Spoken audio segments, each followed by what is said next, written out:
তনুকে তুমি কিভাবে প্রথমে বুঝিয়েছিলে যে বাবা মা আলাদা হয়ে যাচ্ছে? সুপ্রভাত বন্ধুরা, কেমন আছো তোমরা সবাই? আশা করছি তোমরা সকলে খুব ভালো আছো। আমিও বেশ ভালো আছি। আজ হলো তোমার শ্রাবণ মাসের শেষ সোমবার। আজকে দিনটা একটু অন্যরকমই, মানে খুব ভালো লাগছে, মানে একটা আলাদাই অনুভূতি হচ্ছে মনের মধ্যে, জানো তো।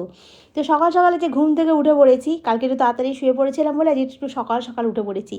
উঠে প্রথমে ঘর দালানটা পরিষ্কার করে ঝাড়া টাড়া দিয়ে নিলাম, দিয়ে নিয়ে এখন তোমার ঘর দালানটা মুছছি। গেটের সামনেটা এখনও খুলিনি কিন্তু, কেন কি একটু আগে পর্যন্ত মানে কি আর একটা অন্ধকার অন্ধকার ব্যাপার ছিল, ওই জন্য আমি ভয়েতে খুলিনি। তারপরে এখন দেখি মোটামুটি একটু আলো ফুটে গেছে।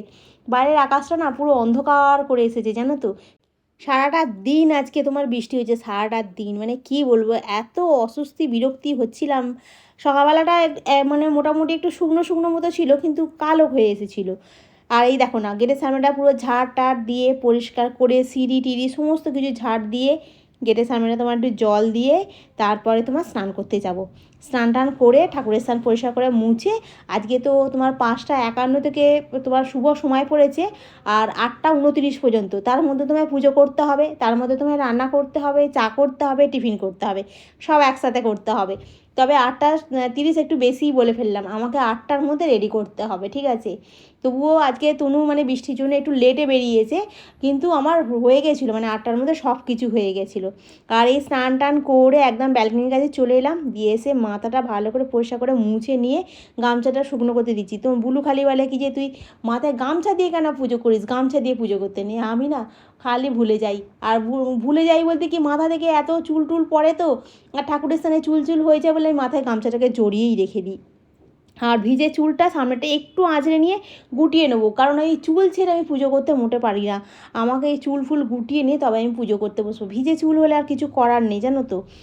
আর এই এখন তোমার ঘড়ির কাঁটা এই 5:45 মতো বাজে, জানো। আর তনু এখনও ঘুমোচ্ছে, আজকে ওঠে না, ওকে ডাকলাম দুবার, উঠে পড় না রে।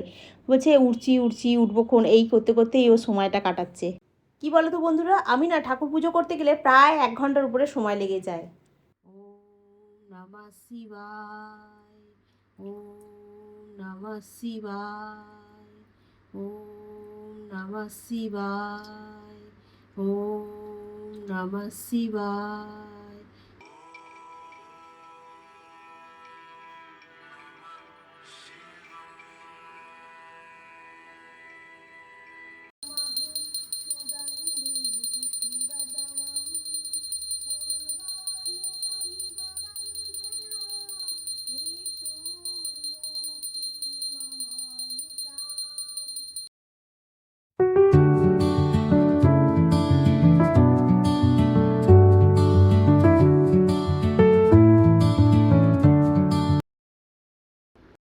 তনুকে তুমি কিভাবে বুঝিয়েছিলে যে তোমরা বাবা মা আলাদা হচ্ছ? আহ, ওর রিয়াকশানটা কী ছিল তখন? ওর রিয়াকশানটা কিছুই ছিল না, সত্যি কথাই বলতে কি, মানে ওকে আলাদা করে না আমি কিছু বোঝাইনি, মানে আমাকে বোঝাতে হয়নি, জানো তো। মানে ও সবটাই নিজের চোখে দেখেছে তো, মাকে কখন মারধর করছে, গালাগালি করছে, অশান্তি করছে, খাওয়া নিয়ে অশান্তি করছে, দুধের জায়গার মধ্যে ভাত ডুবিয়ে দিচ্ছে, এই সমস্তগুলো ও মানে চোখের সামনে থেকে দেখেছে। যার জন্যে না ওর মনের মধ্যেও একটা কিন্তু মানে কি বলবো আর খারাপ জিনিসটাই তৈরি হয়েছিল, জানো তো। তার থেকে বরঞ্চ আমি যে ডিভোর্স দিয়ে আলাদা হয়ে বেরিয়ে চলে এসেছি, এতে বরঞ্চ আমরা মা মেয়ে ভালো আছি। আর একটা কী বলো তো, তনু যেমন এখন মানে এই কথাটা সবসময় বলে যে ভাগ্যিস বেরিয়ে এসেছিলে, তাই জন্য আমরা এখন একটু ভালো আছি। আর ওখানে থাকলে যে কী হতো কী জানি। আর চাটা খেয়ে এসে এখন একটু ছোট ছোট করে একদম আলু কাটছি। চা খাওয়ার পরেই তনু বাথরুমে চলে গেল। আমি বলি যা, ও এখন স্নান করতে ঢুকে গেল, আমার তো এখনও টিফিনও হয়নি, আর এখন ভাত তোমার সবেমাত্র ফুটছে।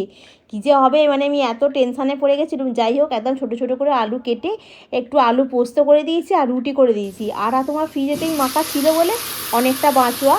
আর ভাতটা যেমন হয় ওরকম হয়ে যাওয়ার পরে আমি একটুখানি ঘরের ভেতরে পাখাটা চালিয়ে একটু ঠান্ডা করতে দিয়ে এসেছি। তারপরে তো তনু তো আমাদের দুজনে একসঙ্গেই খেয়ে নেবো, জানো তো। কারণ কি, দেরি করে লাভ নেই, ভাত তো গরম গরমই ভাল লাগবে, ঠান্ডা হয়ে গেলে দুপুরে আর ভাল লাগবে না। আর এটা একবারই খেতে পারবে, মানে দুবার খাওয়া যাবে না। কি বলো তো বন্ধুরা, একটা বাচ্চার সামনে না এসব ঘটতে দেওয়াটা মানে কখনোই ঠিক না। কিন্তু তখনও মানে আমার হাতে বেশি কিছু ছিল না। আজ যখন দেখি তনু নিজেই বলে ভালো আছি আমরা, তখন মনে হয় হ্যাঁ, সেদিনকে যে কঠিন সিদ্ধান্তটা নিয়েছিলাম সেটা আমার ভুল ছিল না। তোমাদের মধ্যে যদি কারোর কোনো এরকম অভিজ্ঞতা থাকে তাহলে অতি অবশ্যই আমাকে কমেন্ট করে জানিও, ঠিক আছে? আগের দিনে ব্লগেতে ক্যামেলিয়া মাইতি বলছিলে যে ওই রেড লেবেল চাটা হচ্ছে একটা কড়া চা, ওতে মানে কোনো ফ্লেভার থাকে না। ঠিকই বলেছো, চাটা আমি একদম করতে পারছিলাম না গো। আজকে বাবা এসেছিলো মানে বেলার দিকে, তোমাদেরকে বলছি, তখন আমি বাবাকে এই চা পাতাটা দিয়ে দিচ্ছি, নিয়ে চলে যাও, তুমি বাড়িতে গিয়ে করে খেয়ে নেবে। হাতেতে একটু জলের পরিমাণটা একটু বেশি হয়ে গেছে, পাতলা পাতলা হয়ে গেছে। আর ঘি আর তনুগুড়ি এখানে সেরেই গেছে। বসবি তো খেতে? বসবেই যাচ্ছি, কত চুপ পারবো না নাকি? হ্যাঁ, বসে পড় বসে পড়। টোটোটা দাঁড়িয়ে আছে ওখানটাতে। দাঁড়িয়েছে? চলে গেছে? ও ঠিক আছে। কি বৃষ্টি শুরু হয়েছে বাইরেটাতে, আর আমার বাবা এখন তাল নিয়ে আসছে। কি বলবো তাহলে, তনু আগের গাড়িটা রেডি হয়ে পড়লো, এত বৃষ্টি আর মধ্যে মানে যেতে পারেনি। আর মা ফোন করে বলছে বাপি যাচ্ছে তোদের বাড়িতে তাল নিয়ে, তো গোপালকে তাল নিয়ে। এই বৃষ্টি বাদলে আসে, একটুখানি ঠান্ডা লাগলে এখন বাড়াবাড়ি হয়ে যাবে। কি বলবো আর, এত বৃষ্টি মানে সকাল থেকে যে বৃষ্টি পিছনে লেগে আছে, মানে এত বৃষ্টি হচ্ছে বলার মতো কিছু না। কোনো মানে তুমি চালাচ্ছ কেন দিদার করে? আরে চালাচ্ছি না, আমাকে একবার যদি মা বলতো সকালবেলায় যে বাপি বেরোচ্ছে, আমি বাপিকে বারণ করতাম। এখানে এত বৃষ্টি হচ্ছে, মা বলছে আমাদের ওখানে বৃষ্টি হয়নি। তোমাদের ওখানে বৃষ্টি না হলে কি হবে?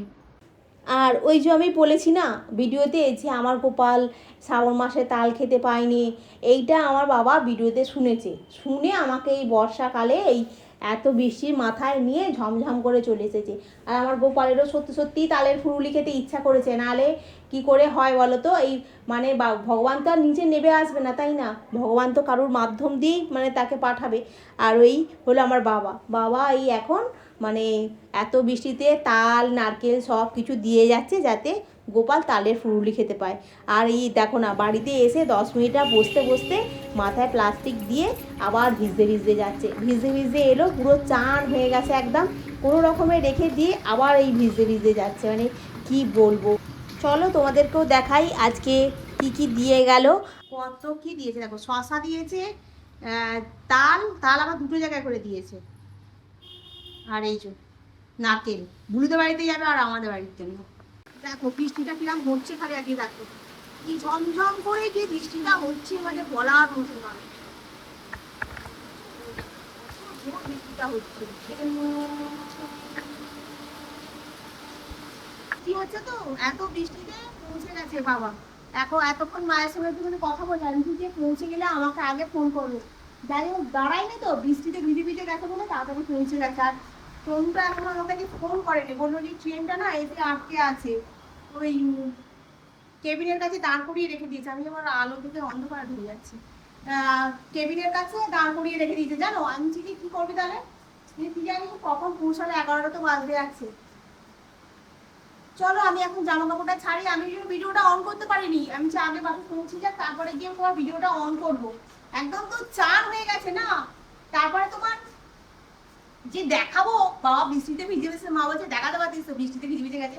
আমি তখন আমি জামা কাপড় দেবো নাকি চুলটাকে গায়ে দিয়ে শুকনো করবো নাকি কি করবো, মাথা কাজ করছিল না। আমার বাবা যদি এমনি সাধারণ ঠান্ডাটা লেগে যেত, এমনি ওষুধ খেলে ভালো যেত, ওরকম তো নয়। সে ঠান্ডা লাগলেই না সেই একটা শ্বাসকষ্ট হয়, মানে অ্যাজমার মতো না প্রবলেম হয় জানো তো। ওই জন্য আমার খুব ভয় লাগে। আর বয়সটাও তো হচ্ছে বলো না, যখন আমি আমার ধরো বিয়ে দিয়েছে তখন তো আমার বাবার এত বয়স ছিল না, তখন আমার বাবা 60 বছরও হয়নি। তখন আমার বাবা ওখানে গেছে, চাল নিয়ে গেছে, আলু নিয়ে গেছে, বাজার নিয়ে গেছে, তারপরে তোমার ফল টল তনুর জামা কাপড়, মানে কিছু বাদ নেই। তনুর স্যারেলাক্স থেকে মানে ছোটবেলায় তনুর দুধ হরলিক্স স্যারেলাক্স যা কিছু সবই আমার বাপের বাড়ি থেকে যেত, কোনো কিছুটা বাদ যেত না। তখন আসতো কিছু বলতাম না, বৃষ্টি বাদলে আসতো, সব লোক বলতো বলতো কি যে তোমার বাবা আসছে ব্যাগ নিয়ে ভিজে ভিজে, এরম বলতো লোকে। ঠিক আছে, কিন্তু এখন কি বলতো, এখন এলে আমার খুব ভয় লাগে। আমাকে যদি একবার বলতো আমি বারণ করে দিতাম। আমি সকাল মা ফোন করতে, মায়ের উপরে আমি রেগে গেছি কড়া করে, তুমি আমাকে একবার জানালে না, আমাদের এখানে সেই 7টা থেকে বৃষ্টি হচ্ছে, তো তনুটাও ফোন করেনি। তো চলো এখন রাখি, আমি এই জামাটা ছাড়বো। আর এখন তো আর কিছু খাবো না, খেয়েছি যেহেতু পেটটা পুরো ভর্তি হয়ে আছে, এখন এই জামা কাপড়টা ছেড়ে ওই তাল একটা ফাটিয়ে তোমার এ করবো, ফুরুলি করবো। আর এই দেখো না কত তাল দিয়ে গেছে, তোমাদেরকে তো দেখালাম এত তাল দিয়ে গেছে। ওগুলো ফ্রিজে রাখি ডিবেগুলোতে, গুলোকে দিয়ে দেবো। আমার একটা ফুরুলি করলে হয়ে যাবে, কারণ আমার গোপালকে দেবো। আর বুড়ি বিকালবেলায় এই বৃষ্টিতে কি করে এবার তাল দিতে আসবে এত বৃষ্টিতে। আমি বলি তুই তালটা নিয়ে যাবি, নাহলে খারাপ হয়ে যাবে, কিন্তু তখন আমাকে দোষ দিবি না। চলো আমি এখন বানিয়ে নি, ঠিক আছে? একবার মেয়েটাকে ফোন করি। ফোনের মধ্যে চার্জ ছিল না, স্টোরেজ ফুল হয়ে গেছিলো, যার জন্য আর ক্যামেরা অন করতে পারিনি। ওই সমস্ত কিছু ডিলিট করে দিয়ে তারপরে তোমার করছিলাম, তালটাকে চাঁচলাম, নারকেলটাকে কুড়লাম, কুড়ে ব্যাটারটাকে রেডি করলাম, দিয়ে ওইখানটা সমস্ত মুছে টুচে পরিষ্কার করে যা কিছু ছিল সমস্ত কিছু করে।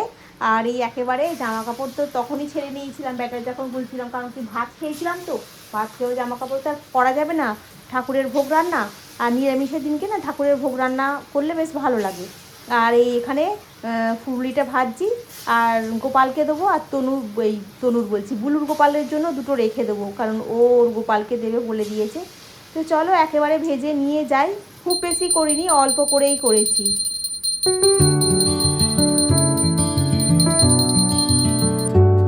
সাবু নিয়েছি, সাবুর ভেতরে খেজুর আছে, ঠাকুরকে দিয়েছিলাম ওই খেজুর। আর এখানে একটা মিষ্টি দই। আর এই খেতে বসে পড়েছি। আর গোপালের জন্য ফুরুলি ওগুলো রেখে দিয়েছি, ওরা তো আজকে চলবে না খাওয়া। তো এই সাবু আর মিষ্টি দই রয়েছে, এখানে একটা খেজুরও রয়েছে। পুরো জামাটা ভিজে গেছে, মানে বারবার সে হাত ধুতেই আমার মানে হাতে হাজা হেসে যাওয়ার খাওয়া হয়ে যাচ্ছে। আর নিয়ে আসলে যখন তখন করলাম দুটো করে ঠাকুরকে দিলাম। একটা ছোট তাল ছিল, এই ছোট তালটাকে ভেঙে নারকেল টালকেল দিয়ে ভালোই করলাম। খেতে কেমন হয়েছে গোপাল জানে। চলো খেয়ে নি, ঠিক আছে? কড়াতেও হচ্ছে এখন, খুব বেশি করছি না, অল্প করেই দেবো। আর এই এখন ফুরুলি ভাজি, এটা হলুদের বাড়ির জন্য, ঠিক আছে? এখানে ভাজা হয়ে গেছে এই কটা, আর অল্প দুটো চারটে আমার এখন কড়াতে হচ্ছে, ঠিক আছে? এটা হয়ে গেলেই হয়ে যাবে। শুধু গোপালের জন্য দেবো। গোপালের জন্য এরকম ছোটো বাটি করে এক বাটি বড় গোপালের জন্য রেখে দিয়েছি। সেটা আমার গোপালকে দেওয়ার পরে ওর গোপালের জন্য চুড়ি চাপা দিয়ে রেখে দিয়েছি, ঠিক আছে? ঠাকুরের সারি রেখে দিয়েছি। আর ওতে আর কতটুকু আছে, হয়তো 8টা কি 7টার মতো 10টার মতো এরকম হবে। আর কিরকম একটা লাগে না, কাঁচা তাল বাবা দিয়েছে অনেক, আর নারকেল দিয়েছে, এখানে রেখে দিয়েছি জড়ো করে। সন্ধ্যাবেলা আসবে। এই তো খুব বৃষ্টি হচ্ছে গো আজকে, সারাটা দিন মানে সেই সকাল 7টা থেকে বৃষ্টি আরম্ভ হয়েছে। ও বাবা, ওখানে আবার হনুমান এসে বসে আছে গো। 7টা থেকে বৃষ্টি আরম্ভ হয়েছে, একটুও বৃষ্টিটা থামছেই না, মানে এক নাগাড়ে বয়ে যাচ্ছে বৃষ্টিটা। আমার বাবা তো পুরো চান হয়ে গেছে, বাড়িতে গিয়ে কি করলো কি জানি, বা ফোন করে দিল যে পৌঁছে গেছে, চান করবে নাকি। তো যাই হোক, বুলুরা বিকালবেলায় আসবে। তনুও খুব ভিজে গেছে জানো, বলছে প্যান্টটা পুরো ভিজে গেছে। ও কি করবো, আমি কি করবি বলতো, ওকে তো ব্যাগেতে একটা প্যান্ট দিয়ে দেবো, আজকে আর খেয়াল করিনি। তো চলো আমি ফুলগুলো ভেজে নিই, আর হয়েই এসছে, আর 2-4টে বাকি আছে। হয়ে গেলে তেলগুলো ঢেলে রেখে দিয়ে জায়গাটা একটু মেজে ধুয়ে পরিষ্কার করে নেবো। আর রাত্রিবেলা কিছু করার নেই, একটু আলু সেদ্ধ বসিয়ে দেবো, রাত্রিবেলা তুমি মুড়ি খেয়ে নেবে, আর আমার ভালো লাগছে না। আর এই শুধু খালি কি বলে যেন তালের এইগুলো এইখানে সব পড়ে রয়েছে, ওগুলোকে সব তুলে গুছিয়ে রাখতে হবে। আর ময়দা সুজি সব এখানে রাখা রয়েছে, সব আলাদা আলাদা করে। চলো করে নি, চোখ মুখের অবস্থা। আজকে দুপুরে একটুও ঘুমাইনি, বিশ্বাস করো, কিন্তু ঘুমও পাইনি, যে ঘুম পাচ্ছে এরকমও হয়নি। মানে সারাটা দুপুর এই ফুরুলি ভাজলাম, রান্নাঘর পরিষ্কার করলাম, বাসনগুলো মাজলাম, ঠাকুরের বাসনগুলো মাজলাম, এই করতে করতে সারাটা দুপুর চলে গেল। দেখতে দেখতে সন্ধেও হয়ে গেল। আকাশটা তো মানে এত কালো করে আছে, আর ঝমঝম করে বৃষ্টি এখনও পর্যন্ত হয়ে যাচ্ছে। আর তনুকে বললাম একটু সাবধানে আসবি, ও তো মানে সকালবেলায় পুরো ভিজে চান হয়ে গেছিলো, কি বলবো আর তোমাদেরকে। আর এই সাদা আলুর চচ্চড়ি, একটা সন্দেশ রেখে দিয়েছি। আর এই যে ফুলুরিটা খাচ্ছে এখন বসে বসে। ভালো হয়েছে ফুলুরিটা। 8টা বেজে গেছে, বুলুরা বললো আসবো, আর বলতে পাত্তা নেই, কি জানি কি করবে। আর আমি দুধ গরম করেছি, আর এখানে তোমার মিষ্টি নিয়ে আসা হয়েছে, বুলুদের জন্য একটু নিয়ে আসা হয়েছে, আর আমরাও খাবো। এই মিষ্টি নিয়ে আসা হয়েছে, রস চমচম নিয়ে এসেছি, বুলু এটা ভালোবাসে খেতে। তো এটাই দুধ জাল দিয়ে নিয়েছি আজকে। আর দুধের মধ্যে একটা খেজুর ফেলে দিয়েছি, ছিল বাড়িতে খেজুরটা ফেলে দিয়েছি। তো চলো খেয়ে নি, ওরা আস্তে আস্তে দুধটা খাবো, তো খিদেও পাচ্ছে। তনু এসে বলছে ওকে খিদে পাচ্ছে, একটু ফুরুলি খা আর আলু চচ্চড়ি করে দিয়েছি, মুড়ি খাওয়া। আর ফুরুলি যখনই হয় তখনই আলু চচ্চড়ি দিয়ে মুড়িই খাওয়া হয়। আমার মুখটা যেন কেমন আছে হয়েছে না, কাল পেতনির মতো লাগছে, মুখটা চিপকু চিপকু, মনটা একটু খারাপ ওই জন্য।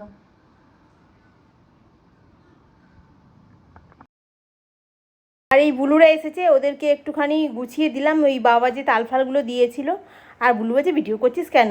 আরে ভিডিও না করলে আমার মা বলবে যে কী রে বুলুরা গেল ভিডিও করলি না তো। ওই জন্য আবার একটু ভিডিও করে, যাতে ওরা এসছে মা আবার একটু ভিডিওতে যাতে দেখতে পায়, ছোটো মেয়ে বলে তো কথা। হ্যাঁ ঠিক আছে। তো চলো বন্ধুরা, বুলুরাও বেরিয়ে গেছে আর আমাদেরও তো খাওয়া হয়ে গেছে কমপ্লিট। বুলুরা আবার ওদের কারখানায় হয়েছে, করা হয়েছে, আবার দিয়ে গেছে। ঠিক আছে, করাটা থাক। আর চলো এইটা এখানে রাখি। এখন আর তোমার কিছু কাজ নেই, কাজ বলতে ওই 2-1টা বাসন পড়েছে খালি, এই বাসনগুলো একটুখানি এডিট করে নি, বসে বসে এডিট করে নিয়ে তারপরে তোমার বাকি কাজগুলো করব। মানে এই 2-1টা বাসন না মাজলেও চলবে, মাজতে হবে এরকম কোনো ব্যাপার না। তোর গোপালের জন্য ফুলটা রেখেছিলাম, নিয়ে গেল। ফোন করছিলাম যে কোথায় রে, কখন আসবে তোরা? বলছে এই তো আসছি। যাই হোক নিয়ে গেছে, শান্তিটা পেলাম। কি জানি কেমন হবে। হ্যাঁ, তনুকে দিয়ে আমাদের যে ফুলুলিগুলো হয়েছিল গোপালকে দিয়েছি। তনু বলছে আমার খেয়ে ভালো হয়েছে। মিষ্টি মিষ্টি সব ঠিক ছিল তো না? সব ঠিক ছিল। এবার জানি না আবার ওদের কেমন লাগবে, এটাই হচ্ছে ব্যাপার। তো চলো আজকে রাখি, কালকে আবার তোদের সঙ্গে দেখা হবে। তোরা খুব ভালো থেকো, সুস্থ থেকো, খুব সাবধানে থেকো। Good night. মনটা খুব খারাপ, কেন খারাপ আমি আর বলবো না।